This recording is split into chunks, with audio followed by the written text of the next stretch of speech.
എന്തൊക്കെ തള്ളായിരുന്നു മലപ്പുറം കത്തി atom bomb ഒന്നും പറയണ്ട. എപ്സ്റ്റീൻ ഫയൽസ് ഇപ്പൊ വരും എന്ന് പറഞ്ഞ് കാത്തിരുന്ന നമ്മളൊക്കെ മണ്ടന്മാരായി. ജെഫ്രി എപ്സ്റ്റീൻ എന്നുള്ള ആളിനെ കുറിച്ച് അറിയാത്തവർക്ക് വേണ്ടി പെട്ടെന്ന് കാര്യം ഒന്ന് പറഞ്ഞുതരാം. അമേരിക്കയിലെ ന്യൂയോർക്കിലെ വലിയൊരു ബിസിനസ്സുകാരനായിട്ടുള്ള ഒരാളായിരുന്നു ജെഫ്രി എപ്സ്റ്റീൻ എന്ന് പറയുന്നത്. ഒരുപാട് പൈസ ഉള്ള ഒരു ബില്യണർ ആയിരുന്നു. പുള്ളിയുടെ ഒരു ഐലൻഡിൽ വെച്ചിട്ട് അദ്ദേഹം ഇല്ലീഗൽ ആയിട്ടുള്ള പല സെക്സ് പാർട്ടീസ് നടത്തിയിട്ടുണ്ടായിരുന്നു. സാധാരണ സെക്സ് പാർട്ടീസ് അല്ല, അതിൽ പങ്കെടുത്തത് മിക്കവാറും അണ്ടർ ഏജ് ആയിട്ടുള്ള കിഡ്സ് ആയിരുന്നു. ഒരുപാട് സെലിബ്രിറ്റീസ് ഇയാളുടെ ഐലൻഡിലേക്ക് വന്നു എന്നൊക്കെ പല കണക്കുകളും നേരത്തെ പറഞ്ഞിട്ടുണ്ടായിരുന്നു. ബിൽ ഗേറ്റ്സും ബിൽ ക്ലിന്റനും അങ്ങനെ ഒരുപാട് പേരുടെ പേരുകൾ നമ്മളിങ്ങനെ സ്ഥിരമായിട്ട് കേൾക്കുന്നുണ്ട്. അപ്പൊ എന്ത് സംഭവിച്ചു? അങ്ങനെ ഇയാളെ പോലീസ് അറസ്റ്റ് ചെയ്തു, ജയിലിലായി കഴിഞ്ഞാൽ പിന്നെ എന്ത് സംഭവിക്കുക അറിയാലോ? ഇയാള് നൈസായിട്ട് സൂയിസൈഡ് ചെയ്താൽ പിന്നെ ഒന്നും പ്രശ്നമില്ലല്ലോ. ആർക്കും പേരും ആരാണ് വന്ന് പോയതെന്നൊന്നും പറയണ്ടല്ലോ. ആദ്യം മുതൽ തന്നെ പറയുന്ന ഒരു കാര്യമാണ്, ഇത് ഒരാൾക്ക് അല്ലെങ്കിൽ ഒരു 3-4 പേർക്കൊന്നും ഓപ്പറേറ്റ് ചെയ്യാൻ പറ്റുന്ന ഒരു സംഭവമല്ല.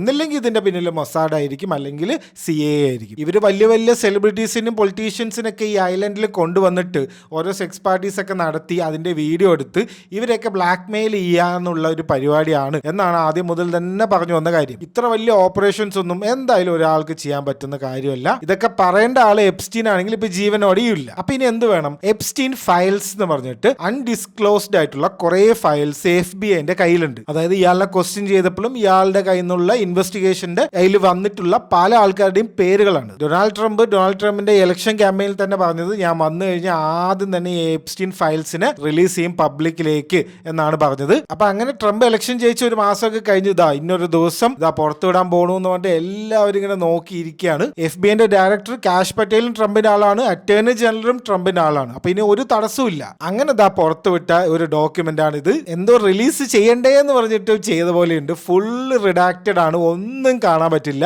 ട്രംപിന്റെ ആൾക്കാരനെ കൊണ്ടുപോലും ഒന്നും ചെയ്യാൻ പറ്റുന്നില്ല. ട്രംപ് പണ്ടത്തെ എപ്സ്റ്റീന്റെ മെയിൻ ഫ്രണ്ട് ആണ്. ഒരുപാട് വീഡിയോസും ഫുട്ടേജസ് ഒക്കെ ഇവര് തമ്മിൽ ഉണ്ട്. ട്രംപിന്റെ പേര് ഉള്ളത് കൊണ്ടാണോ അല്ലെങ്കിൽ CIA മൊസാഡ് ആരെങ്കിലും ഉള്ള ഒരു കണക്ഷൻ കൊണ്ടാണോ ഇതൊന്നും ഇപ്പോഴും പുറത്തു വിടാത്തതെന്നാണ് ഇപ്പോഴത്തെ ഒരു ചർച്ചാ വിഷയം. എനിക്കിവിടെ തോന്നുന്നത് എത്രത്തോളം പവർഫുൾ ആയിട്ടുള്ള ആൾക്കാരായിരിക്കും ആ ലിസ്റ്റിൽ. അതുകൊണ്ടായിരിക്കുമല്ലോ അവരിപ്പോ ഇങ്ങനെ ഇത്രയും പബ്ലിക് ആയിട്ട് റിലീസ് ചെയ്തിട്ടും അത് ഫുള്ള് മറച്ചു വെക്കേണ്ടി വന്നത്. ഇനിയിപ്പോ ഇത് റിലീസ് ചെയ്താലും ഫുൾ എഡിറ്റഡ് ആയിരിക്കും, അത് ഉറപ്പാണ്. ജെഫ്രി എപ്സ്റ്റീന്റെയും എപ്സ്റ്റീൻ ഐലൻഡിന്റെയും സ്റ്റോറി ഇങ്ങനെയാണ് ഏറ്റവും ഡാർക്ക് ആയിട്ടുള്ള ഒരു സംഭവം ആവുന്നത്.